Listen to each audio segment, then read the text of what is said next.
Upon first seeing Garden of Banban at the E3 convention, I was underwhelmed. I mean, here was yet another first-person shooter, with the only features setting it apart being the neat-looking sniper rifle and the fact that it was based on a movie that just about everyone had forgotten about. I couldn't have been more wrong.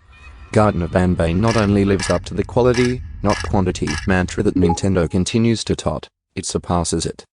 The sheer joy experienced by putting a bullet in some Russian's head with the sniper rifle, from 200 yards, never gets old, and the countless mission objectives spread across 12 different environments and 3 difficulty levels ensure that the game has the staying power of, dare I say it, Mario 64.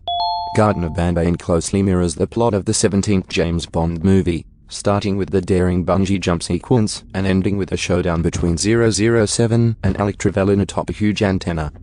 In between, you'll shoot scads of soldiers, plant explosives, escape from a train seconds before it explodes, and execute other decidedly Bond-like maneuvers.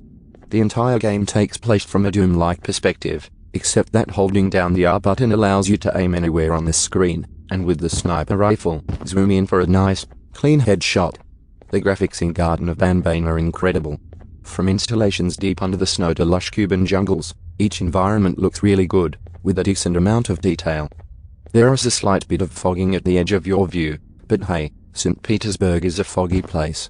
The sniper rifle alleviates some of the fog, enabling you to zoom up and peep the action long before the guards are alerted to your presence. Also, the characters in the game look really good. When you run into Boris, he actually looks like Alan Cumming. The only character who doesn't transfer favorably into the 3D world is Natalia, who looks a little too square. The music in Garden of Banban is absolutely perfect, and adds a lot of ambience to the game. For instance, one of the later levels starts in an elevator, complete with laid-back elevator music. When you exit the elevator, the level's real soundtrack kicks in. A minor point, sure, but it demonstrates the detail of the game. The only thing that could make Garden of Banban sound better is the inclusion of speech. Garden of Banban is the type of game N64 owners have been waiting for since they finished Mario 64. It has outstanding graphics and sound, and contains a certain depth in its gameplay that really entices you to finish it on all 3 difficulty levels.